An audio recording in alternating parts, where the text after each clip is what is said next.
Good morning students. तो आज हम स्टार्ट करने जा रहे हैं chapter number 7 coordinate geometry, class 10 maths का है। कोऑर्डिनेट ज्योमेट्री आपने 9th क्लास में भी किया हुआ है।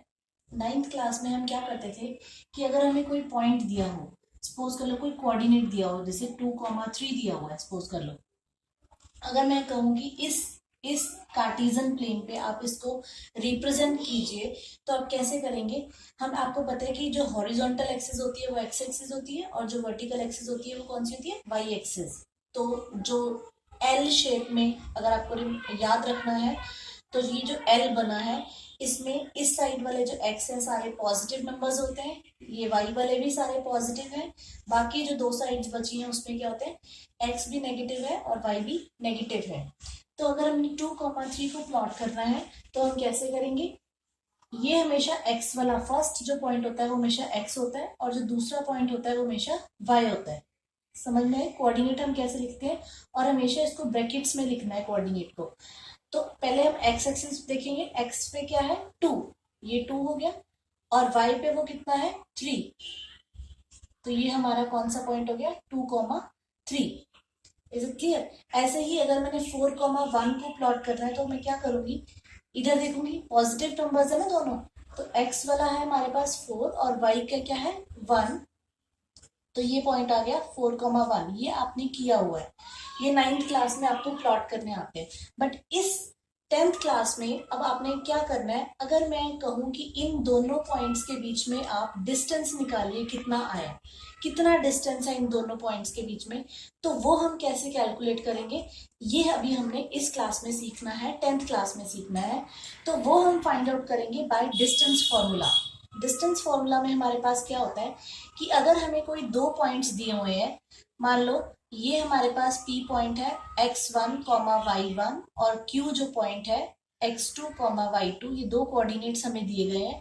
तो अगर मैंने इन दोनों के बीच में डिस्टेंस निकालना है कि इनकी दूरी कितनी है, तो हमारा फॉर्मूला क्या हो जाता है, P Q is equal to square root of x2 minus x1 का whole square plus y2 minus y1 का होल स्क्वायर। ये आपने फॉर्मूला जो है वो याद रखना है। जैसे कि अगर मैं एग्जांपल लूं, अगर मैं 2,3 और 4,1 के बीच में डिस्टेंस निकालना चाहती हूँ, तो हम इसको मान लेंगे x1 y1 और इसको मान लेंगे x2 y2। जस्ट आपने क्या करना है, ये मान लो p कोऑर्डिनेट है, ये मान लो हमारा q पॉइंट है।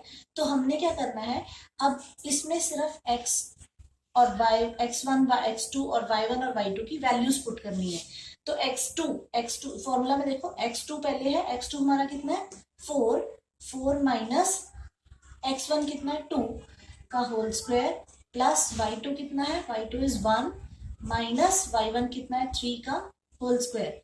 तो this comes out to be 4 minus 2 2 का स्क्वायर प्लस ये कितना आ गया -2 का square, and this comes out to be 2 का स्क्वायर होता है 4 प्लस -2 को भी दो बार मल्टीप्लाई करेंगे तो 4 आ जाएगा।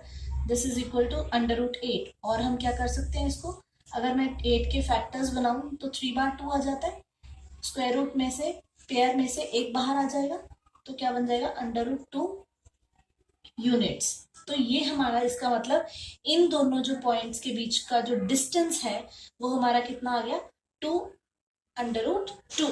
तो इस तरह से आप डिस्टेंस फॉर्मूला यूज करके किसी भी दो कोऑर्डिनेट्स का आप क्या कर सकते हो, डिस्टेंस फाइंड आउट कर सकते हो। जो फर्स्ट कोऑर्डिनेट है उसमें पॉइंट्स को x1 y1 मान लेना है, जो सेकंड है उसको x2 y2 मान लेना है। Is it clear. ये आपने इस तरह से डिस्टेंस निकालना है by using distance formula between the two coordinates. अब एक इम्पॉर्टेंट पॉइंट नोट करना है कि if O is the origin, अगर आपको ओरिजिन और किसी भी पॉइंट के बीच में आपको कह दिया जाए कि आपने डिस्टेंस फाइंड आउट करना है, तो याद रखना है कि जो ओरिजिन होता है हमारा कार्टेशियन प्लेन का, उसके जो कोऑर्डिनेट्स होते हैं वो क्या होते हैं 0,0। तो अब हमारे पास दूसरा कोऑर्डिनेट है x, y। एक हमारे पास हो गया 0,0 और दूसरा हमारे पास हो गया x, y। तो हमने इसको क्या मान लेना x1 y1, जैसे हमने पुराना पिछला मैंने आपको बताया था x2 y2। तो आपने इसमें वैल्यूज पुट कर देनी है। x2 मतलब x माइनस x1 मतलब 0 का होल स्क्वायर प्लस y2 कितना है y है -0 का होल स्क्वायर। तो this comes out to be x -0, तो x ही होता है तो x का स्क्वायर आ गया प्लस वाई का स्क्वायर। तो ये ओरिजिन और किसी भी पॉइंट के बीच में डिस्टेंस अगर निकालना हो तो आप सीधा डायरेक्ट फॉर्मूला भी यूज कर सकते हैं। जो ये वाला पॉइंट दिया होगा उसी का फर्स्ट वाले एक्स का स्क्वायर कर देना और वाई का स्क्वायर कर देना। Is it clear?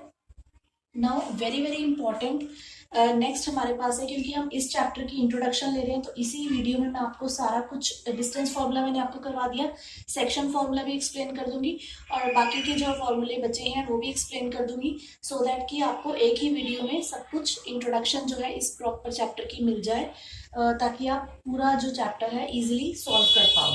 अब हमारे पास सेक्शन फार्मूला में हमारे पास क्या होता है कि मान लो कि अगर हमारे पास एक लाइन है, उसके कोऑर्डिनेट्स दिए हुए हैं, एक एंड का कोऑर्डिनेट दिया हुआ x1, y1 और दूसरे का दिया हुआ x2, y2, और मान लो एक और इंटरनली हमने एक पॉइंट ले लिया r, x, y जो इस लाइन को डिवाइड कर रहा है in ratio m1 and m2।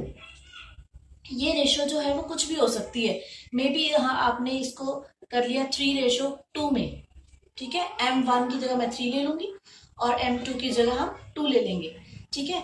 तो फिलहाल के लिए भी हम m1 और m2 लेके चलते हैं। किसी रेशो में इस पॉइंट ने इस लाइन को क्या कर दिया, डिवाइड कर दिया। मान लो वो m1 और m2 रेशो है, तो अकॉर्डिंग टू सेक्शन फॉर्मूला अगर मैंने इस पॉइंट के कोऑर्डिनेट निकालने हो, मतलब x वाला पॉइंट निकालना हो, तो फॉर्मूला क्या होता है, m1 into x2 plus m2 into x1। जब हम m के साथ 1 लेंगे तो यहाँ x2 लेंगे, m2 लेंगे तो x1, उल्टा, ठीक है। नीचे हमारे पास क्या हो जाएगा, जो भी ये रेशो है उनका सम m1 प्लस m2। ये फॉर्मूला जो है section formula, this is very very important कि आपने क्या करना है, बीच वाले कोऑर्डिनेट के जो पॉइंट्स है x और y वाले वो हमने फाइंड आउट करने हैं। अगर एक लाइन को ये वाला पॉइंट m1 और m2 रेशो में डिवाइड कर रहा है तो y वाला कोऑर्डिनेट क्या हो जाएगा, जब हम y के कोऑर्डिनेट लेंगे तो y1 y2 वाली वैल्यूज लेंगे, अगर x वाला लेंगे कोऑर्डिनेट तो x2 और x1 लिया है, ठीक है। तो m1 जब हम 1 लेंगे तो y2 होगा plus m2 y1 upon m1 plus m2। This is very very important, ये आपको याद रखना है। उसके बाद अगर हमारे पास नेक्स्ट इंपॉर्टेंट पॉइंट ये नोट करना है, the coordinate of mid point. अगर मान लो कि ये हमारा मिड पॉइंट होता, अगर ये हमारा मिड पॉइंट होता तो ये कौन सी रेशो में, एक लाइन को मिड पॉइंट जो है आधा आधा इक्वल पार्ट्स में डिवाइड कर देता है। तो जो रेशो है, अगर ये वाली रेशो भी 1 होगी और ये वाली रेशो भी 1 होगी। Is it clear? ठीक है, क्योंकि ये इक्वल है ये भी इक्वल है तो 1:1 में डिवाइड कर दिया। जब आप इस फॉर्मूले में वैल्यू पुट करेंगे, m1 की 1 वैल्यू पुट करोगे और m2 की भी 1 वैल्यू पुट करोगे, तो अगर मैंने ये वाला कोऑर्डिनेट निकालना है x, y, तो हमारे पास क्या हो जाएगा, r का कोऑर्डिनेट पहला क्या हो जाएगा, इसमें वैल्यू पुट करो, m1 की जगह 1 इंटू x2, तो x2 ही है हमारे पास, x2 प्लस m2 की जगह भी 1 into x1 is x1 upon m1 plus m2, 1 plus 1 कितना हो गया 2। तो जो मिड पॉइंट वाला जो अगर सीन हो हमारे पास, मिड पॉइंट की बात करें तो हमारे पास जो x का कोऑर्डिनेट है वो क्या निकलता है, डायरेक्ट आप ये भी यूज कर सकते हो, अगर आपको याद है तो direct without using this formula आप सीधा ही आप लिख सकते हो, x की वैल्यू क्या आएगी, x2 प्लस x1 अपॉन 2। ऐसे ही y की वैल्यू यहाँ पे m1 और m2 की वैल्यू 1 पुट करेंगे तो क्या बन जाएगा, y2 प्लस y1 अपॉन 2। तो इस तरह से आप मिड पॉइंट वाले जो कोऑर्डिनेट्स हैं वो निकाल सकते हो। m1 और m2 जब भी आपने मिड पॉइंट की बात करनी है तो वो क्या लेना है, 1:1, क्योंकि वो इक्वल पार्ट्स में डिवाइड होती है लाइन। सिमिलरली आपको और भी क्वेश्चंस आएंगे जिसमें आपको मान लो कि रेशो फाइंड आउट करने के लिए, जब हमें m1 और m2 फाइंड आउट करने के लिए दे दिए जाएंगे क्वेश्चन के अंदर, ठीक है, तो हम कैसे करेंगे, तब हमने जो रेशो है, जब भी m1 और m2 की रेशो फाइंड आउट करने के लिए कह दी गई, मान लो ये वाले कोऑर्डिनेट्स हमें दे दिए उन्होंने और ये हमें ये भी दे दिया, ये भी देते हैं, तो ये आपने फाइंड आउट करना है। जब ये m1 और m2 फाइंड आउट करना है तो m1 की जगह आपने क्या मान लेना है, k मान लेना है, और m2 की जगह मान लेना है 1। तो आपने रेशो क्या लेके चलनी है, k:1। k:1 जब हम लेके चलेंगे तो ये m1 हो गया, ये m2 हो गया, उसी फॉर्मूले में वैल्यू पुट करेंगे जब इस फॉर्मूले में m1 की जगह k और m2 की जगह 1, तो आपका ये वाला फॉर्मूला जो है वो डिराइव हो जाएगा। Is it clear? ये मैं एग्जांपल्स आपको अभी करवाऊंगी तो आपको और ज्यादा क्लियर होगा कि इन फॉर्मूलाज को हमने कैसे यूज करना है क्वेश्चंस के अंदर। जब भी आपको M1 और M2 फाइंड आउट करने को बोला जाए, रेशो फाइंड आउट करने को बोली जाए, तो पहला आपने हमेशा K मानना है, K रेशो 1 लेके चलना है, और इसी फॉर्मूला में वैल्यू पुट करके आपके x और y कोऑर्डिनेट ऐसे निकल जाएंगे। अभी हमने सेक्शन फॉर्मूला किया, अब हमने करना है कि उसको हमने यूज कैसे करना है। तो उसको यूज कैसे करना है ये समझाने के लिए मैंने आपको एक्सरसाइज 7.2 का क्वेश्चन नंबर 1 लिया है। क्या कह रहा है उसमें? Find the coordinate of a point which divides the line joining the points -1, 7 and 4, -3 in the ratio 2:3। हमने उस पॉइंट की कोऑर्डिनेट्स फाइंड आउट करनी है जिसने इस लाइन को डिवाइड किया है in the ratio 2:3। Is it clear? इसका मतलब हमें क्या दिया? M1 दिया है और M2 दिया गया है, ठीक है। और हमें ये लाइन के एंड पॉइंट्स दिए गए हैं, तो दैट मीन्स ये x1 दिया है, y1 दिया है, and this is x2, y2। और इस पॉइंट ने इस लाइन को डिवाइड किया है रेशो 2:3 में, ठीक है। तो हमने ये वाला जो पॉइंट है वो फाइंड आउट करना है। तो इस पॉइंट को फाइंड आउट करने के लिए हमने यूजिंग सेक्शन फॉर्मूला, क्योंकि सेक्शन फॉर्मूला में अभी मैंने एक्सप्लेन करा है कि बीच वाला पॉइंट हम निकालते हैं, उसके कोऑर्डिनेट्स निकालते हैं। तो ये हमने एक्स का कोऑर्डिनेट, आर पॉइंट का एक्स वाला कोऑर्डिनेट निकालेंगे। तो M1 की वैल्यू यहाँ पे क्या है? 2, x2 हमारे पास क्या है? 4, प्लस M2 कितना है? 3, x1 कितना है? -1 अपॉन M1 प्लस M2 मतलब 2 + 3, तो 2 + 3 हो गया ये। ऐसे ही y वाला कोऑर्डिनेट हमारे पास क्या हो जाएगा? M1 कितना है? 2 × y2 is -3, plus M2 is 3 × y1 is 7 upon M1 + M2 मतलब 2 + 3। तो ये बन गया x is equal to 8 - 3 upon 5 and y is equal to -6 + 21 upon 5। Is it clear? तो x की वैल्यू आ गई 5/5 और y की वैल्यू आ गई हमारे पास 15/5। तो हम इसको काट देंगे, दिस इज 1 और ये हमारे पास आ गया 3। तो r जो इसके कोऑर्डिनेट्स हमारे पास क्या निकले? 1,3।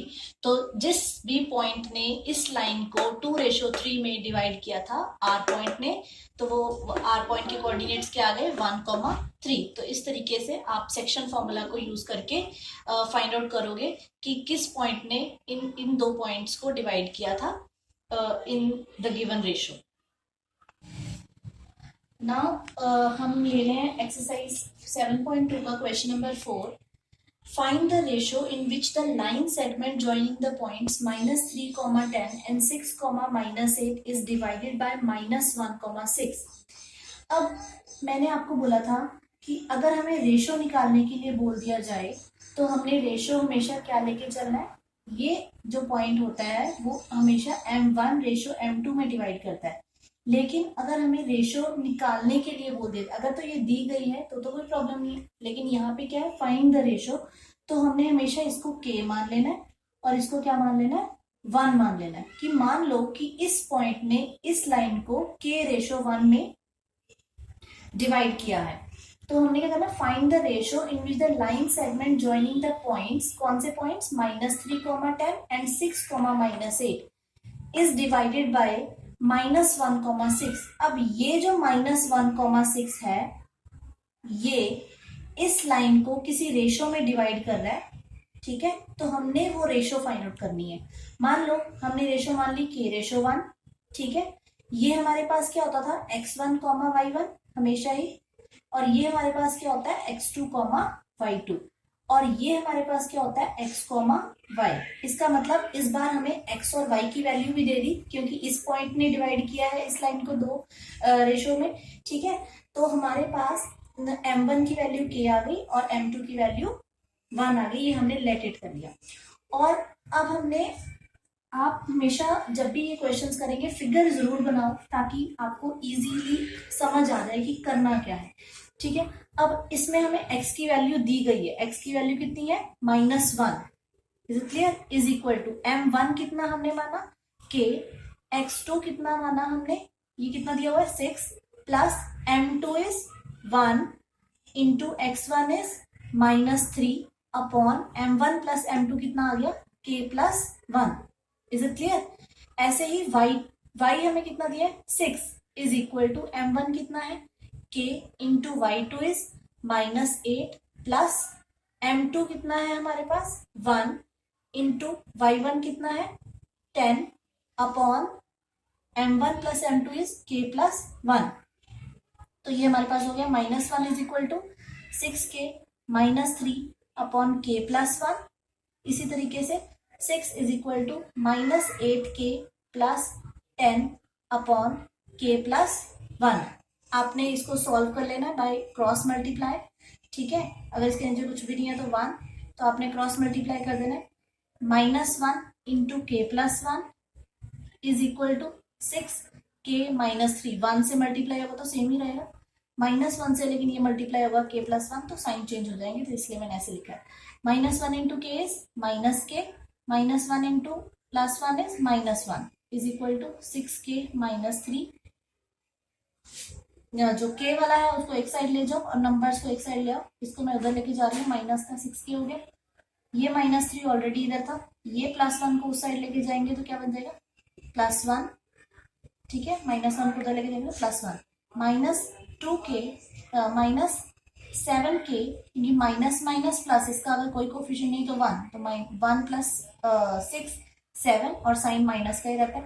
k is equal two plus minus minus और साइन बढ़ेगा तो -2 आ गया। k की वैल्यू हमारे पास कितनी आ गई -2 अपॉन -7, तो ये हमारे पास आ गया 2/7। इसी तरीके से दूसरा भी अगर आप सॉल्व करेंगे तो यही सेम वैल्यू आएगी। Let me check. 6 को हम k प्लस 1 से मल्टीप्लाई कर देंगे, this is equal to -8k plus 10, तो ये बन गया 6k प्लस 6 is equal to -8k plus 10। Just आपने k वाले इकट्ठे कर लेने, plus 8k is equal to 10 minus 6, this is 14k is equal to 4, या फिर k इज इक्वल टू 4/14, तो ये आ गया 2/7। तो रेशो हमारी क्या थी, m1 रेशो m2 होती है ना, वो हमने क्या मानी हुई थी k रेशो 1, तो हमारे पास कितना हो गया 2/7। k की वैल्यू क्या है 2/7 रेशो 1।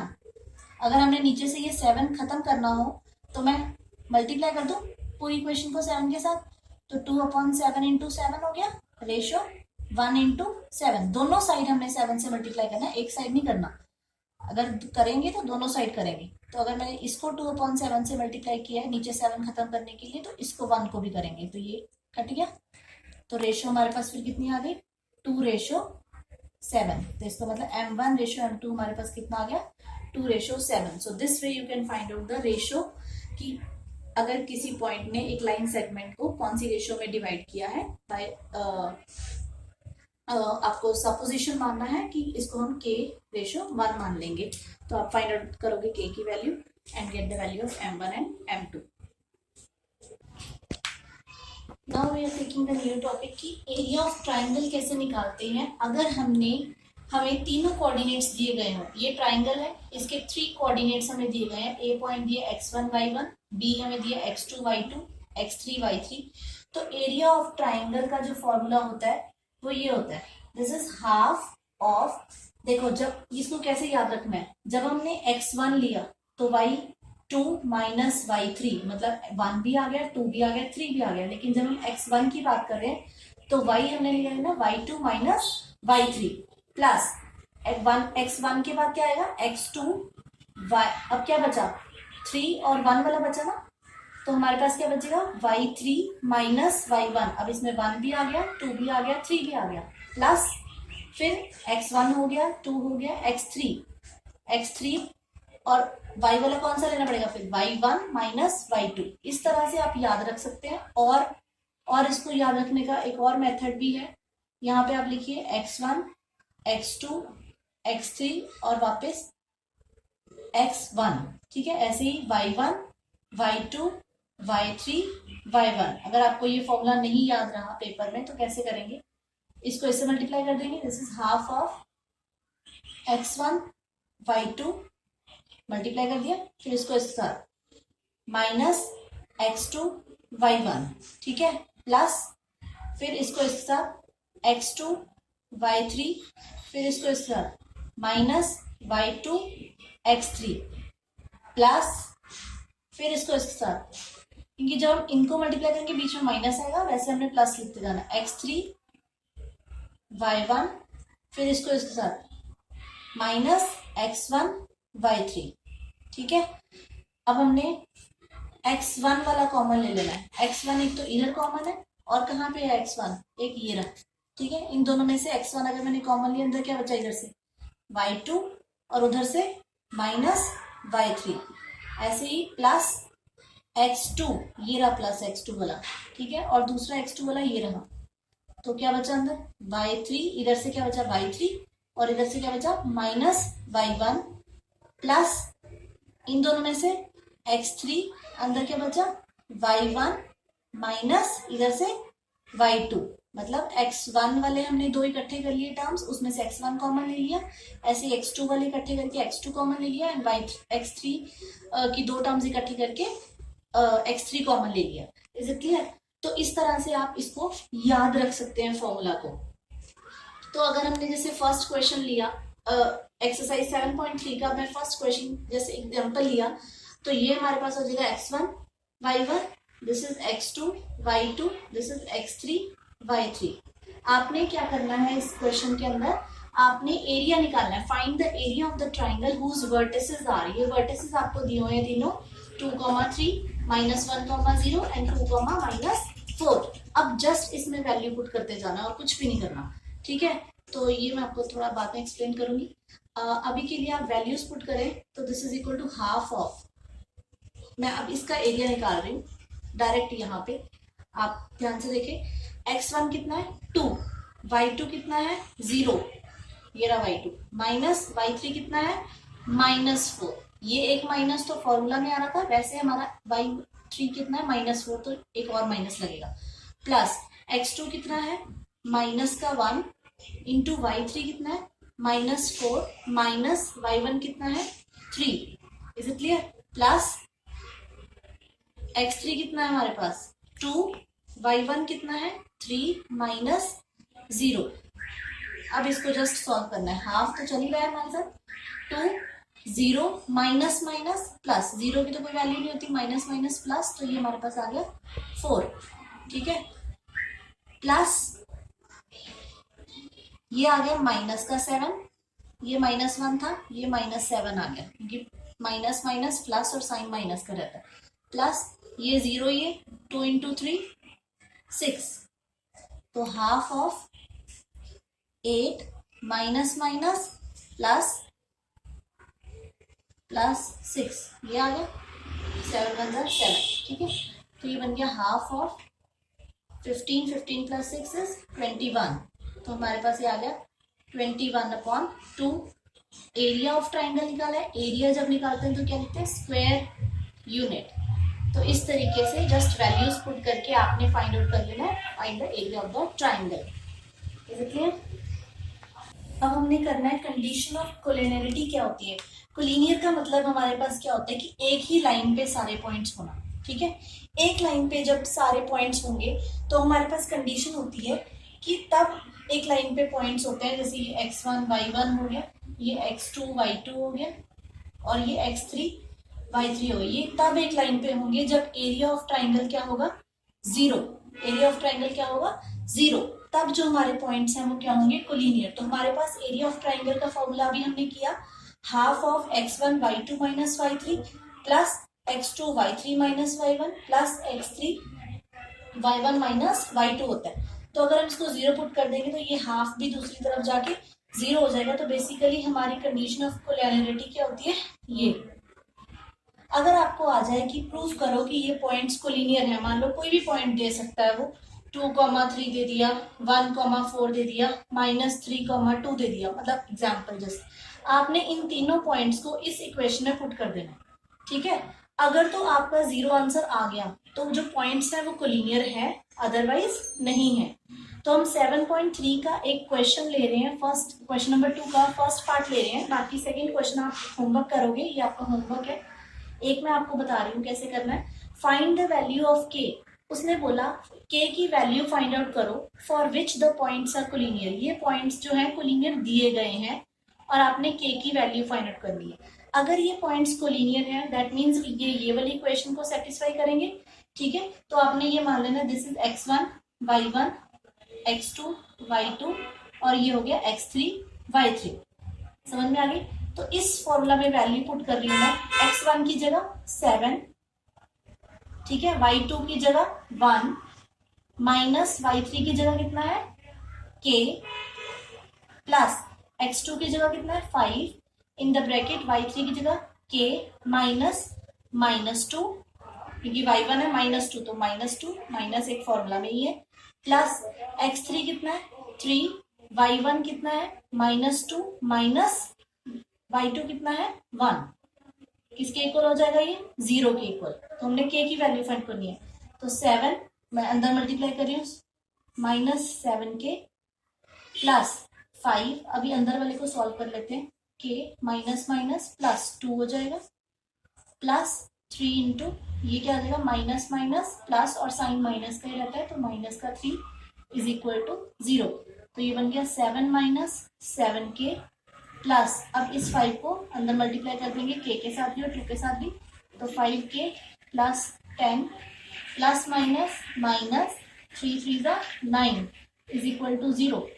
k वाले इकट्ठे कर लो, ये दोनों k वाले हैं, बाकी नंबर्स को इकट्ठे कर लेते हैं।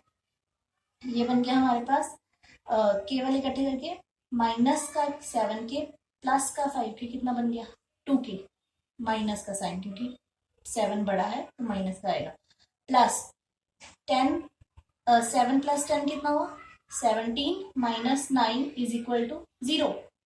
तो माइनस का 2k 17 में से 9 गए कितना होता है 8 इज इक्वल टू 0 माइनस का 2k माइनस प्लस अगर ये दूसरी तरफ जाएगा तो माइनस का 8 बन जाएगा that means k is equal to -8 upon -2। तो ये कैंसिल होके कितना बन गया 4। तो इसका मतलब अगर k की वैल्यू 4 होगी तो ये जो पॉइंट्स है वो क्या होंगे कोलिनियर होंगे। तो हमारी k की वैल्यू कितनी आई है 4 आई है। आई होप अभी आपको सारा कुछ क्लियर होना चाहिए। Distance formula, section formula, area of triangle, condition of planarity, ये आपका बहुत ही इम्पोर्टेंट चैप्टर है और इसको आपने ध्यान से करना है। ये 4-5 चीजें अगर आपने याद रख ली तो चैप्टर आपको करने में बहुत इजी होगा। बाकी आप जितनी प्रैक्टिस करोगे उतना आपको समझ में आएगा। If you like the